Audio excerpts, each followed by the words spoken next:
Sebelum lanjut ke video selanjutnya, tidak ada salahnya kalian support kami dengan cara subscribe, like, dan bunyikan lonceng notifikasinya.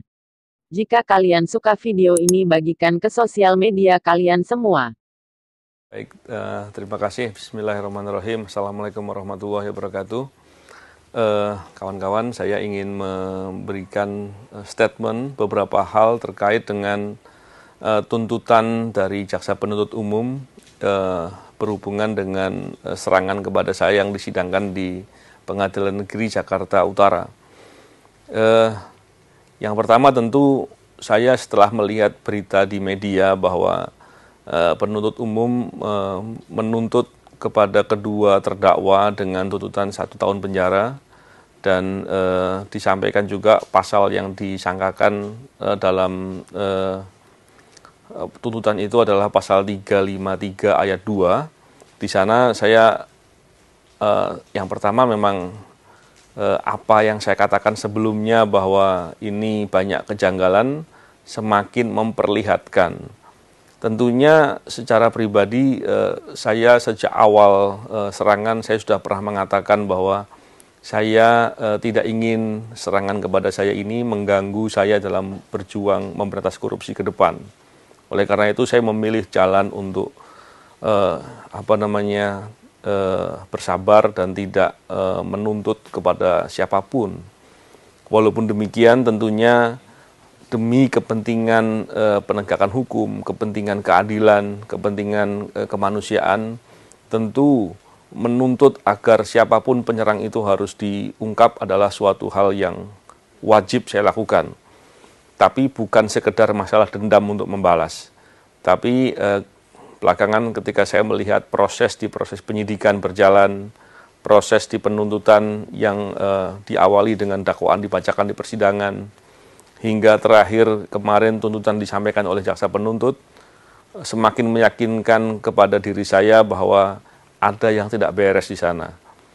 Setiap proses dilakukan, saya bersama dengan tim kuasa hukum, koalisi sipil, menyampaikan kejanggalan-kejanggalan ke publik, agar ini bisa dipantau dan dilihat. Kenapa ini terus saya lakukan itu? Karena pada dasarnya saya meyakini dengan sejelas-jelasnya, serangan ini bukan hanya serangan kepada diri saya, tapi serangan ini dilakukan karena saya melakukan tugas memberantas korupsi. Ini adalah upaya serangan kepada upaya pemberantasan korupsi yang luas, baik itu terhadap KPK maupun siapapun. Bahkan saya melihat upaya ini upaya untuk menakut-nakuti atau mengancam kepada orang yang berani dengan lugas, dengan tuntas untuk berjuang memberantas korupsi. Tentu ini tidak boleh dibiarkan. Saya melihat ini sebagai hal yang serius. Terkait dengan tadi yang saya katakan tuntutan yang disampaikan oleh jaksa penuntut 1 tahun penjara, ini tergambar sekali bahwa proses persidangan berjalan dengan aneh, berjalan dengan banyak kejanggalan dan lucu saya katakan. Kenapa?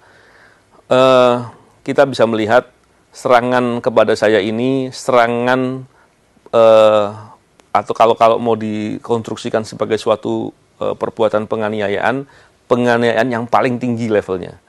Penganiayaan yang direncanakan, penganiayaan yang dilakukan dengan berat, menggunakan air keras, penganiayaan yang akibatnya luka berat, dan penganiayaan yang dilakukan dengan pemberatan. Ini level yang tertinggi. Bayangkan, perbuatan selevel itu, yang paling maksimal itu dituntut 1 tahun. Dan terkesan penuntut justru malah bertindak seperti penasihat hukum atau pembela dari terdakwa. Ini suatu hal yang tentu harus diprotes, harus dikritisi. Saya menyampaikan hal ini tentunya tidak serta-merta bahwa emosional terkait dengan hal ini, tidak. Saya melihat ini hal yang harus disikapi dengan marah. Kenapa? Karena ketika keadilan diinjak-injak, norma-norma keadilan diabaikan, ini tergambar bahwa betapa hukum di negara kita nampak sekali compang-camping. Ini tentunya berbahaya sekali, karena kita tahu bahwa penegakan hukum membangun proses penegakan hukum di suatu negara, tanggung jawabnya ada di Bapak Presiden. Tentunya ketika potret penegakan hukum yang digambarkan dengan compang-camping ini, dengan asal-asalan begini, dengan sangat buruk begini, ini tentunya membuat nama Bapak Presiden akan nampak sekali tidak baik. Oleh karena itu saya berharap tentunya hal ini tidak boleh dibiarkan. Yang pertama itu. Yang kedua, kalau pola-pola seperti ini tidak pernah dikritisi, tidak pernah diprotes dengan keras, dan kemudian Presiden juga membiarkan, saya sangat meyakini bahwa pola-pola demikian akan mudah atau banyak terjadi kepada masyarakat lainnya. Walaupun faktanya kita tahu bahwa banyak sekali masyarakat yang menjadi korban dari ketidakadilan, dari proses penegakan hukum yang bermasalah, yang sudah terjadi. Tapi apakah kita mau abaikan? Apakah kita mau biarkan? Padahal apabila kita lihat, penegakan hukum adalah faktor penting untuk kemajuan suatu bangsa. Kita melihat bagaimana upaya dari pemerintah untuk membangun di semua bidang. Bidang ekonomi, bidang politik, sosial, dan lain-lain. Tapi apabila penegakan hukumnya bermasalah, proses penegakan hukum, sistem penegakan hukum, dan bagaimana realisasi penegakan hukum di masyarakat itu ternyata bermasalah, maka kita sulit sekali untuk bermimpi sektor-sektor lain bisa menjadi baik. Dan ini faktor yang paling penting. Bahkan dalam proses upaya memberantas korupsi, masalah penegakan hukum itu menjadi hal yang penting sekali. Tentunya yang saya katakan ini hal yang hal yang komprehensif, hal yang lebih luas, dan saya berharap kita semua bisa melihat ini sebagai permasalahan. Sekali lagi, saya tidak hanya melihat ini dari kepentingan saya pribadi, tapi saya melihat ini sebagai kepentingan semua orang, terutama karena serangan kepada saya ini adalah upaya untuk menyerang pemberantasan korupsi, dan ini berbahaya. Bahkan kalau kita lihat di era-era belakangan ini, pemberantasan korupsi di Indonesia sedang menjadi masalah yang sangat luar biasa. Bahkan kita tahu dengan terang benderang upaya penghambatan, upaya penghadangan dilakukan dengan masif.